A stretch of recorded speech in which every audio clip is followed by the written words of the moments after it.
ఒక్కొక్కళ్ళ గురించి ఒక్కొక్క వాక్యము చెప్పండి. అమ్మ అమ్మ ఏం చేసినా ఓకే అంటది. అంటే అది మంచో చెడో తర్వాత సంగతి. ఇది కావాలి. ఇప్పుడు మామూలుగా నేను చదువుకోవడం లండన్ పోదామని హైదరాబాద్ వచ్చాను. మామూలుగా నా గురించి తెలిసిన వాళ్ళు ఎవరు కనీసం వేరే ఊరికి కూడా పంపారు. మా అమ్మ మా నాన్నతో ఫైట్, పిల్లడు చదువుకుంటే మనకే కదా మంచి పేరని. నేను 10th ఇంటర్లోనే ఏం సాధించలేదు నేను. వీడు లండన్ ఎందుకు వెళ్తాడే అంటే వాడు వెళ్తాడని చెప్పి గొడవ చేసి పంపించేసి. అలాగే వైఫ్ లండన్ వెళ్ళారా మీరు? వేరే షూటింగ్కి వెళ్ళాను.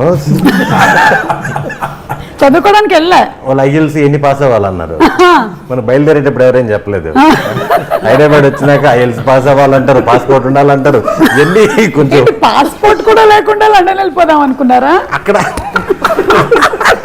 ఏదో కన్సల్టెన్సీ వెళ్ళాను, మొత్తం సబ్మిట్ చేశాను.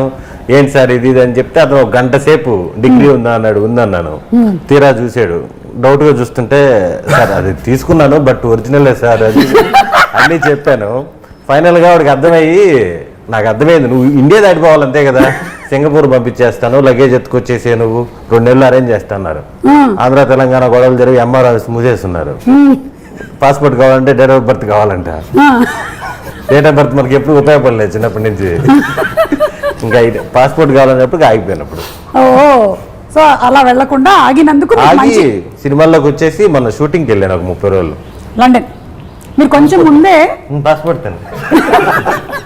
కొంచెం ముందే దొరుకుంటే నాన్నకు ప్రేమతో వెళ్ళేవాళ్ళు మీరు. లండనే కదా? అవును. అప్పుడు తెచ్చేసుకున్నా. అదేదో వేరే సిచ్యువేషన్ లో ఆగిపోయాం. ఓకే. మీసేవ పెట్టాను నేను. మీరే పెట్టారా? నేనే పెట్టాను. నెల్లూరులో ఫస్ట్ బ్రాంచ్ నాదే. మీకు తెలియదా? ఈ నుంచి మీసేవ. దాంట్లో కరెంటు బిల్లు వచ్చే సర్వీస్ వచ్చింది. ప్రతి నెల 4 సర్వీసులు యాడ్ చేస్తా ఉన్నారు. ఆడంగల్లని అయ్యని ఇయ్యనని. నేను ఒక అమ్మాయిని కూర్చోబెట్టేసి నేను హైర్ స్టడీస్ కి హైదరాబాద్ వచ్చేసాను. దేనికి? హైయర్ స్టడీస్ కి. ఓకే. హెయిర్ స్టైలిస్ట్ అనుకున్నాను నేను. ఓకే.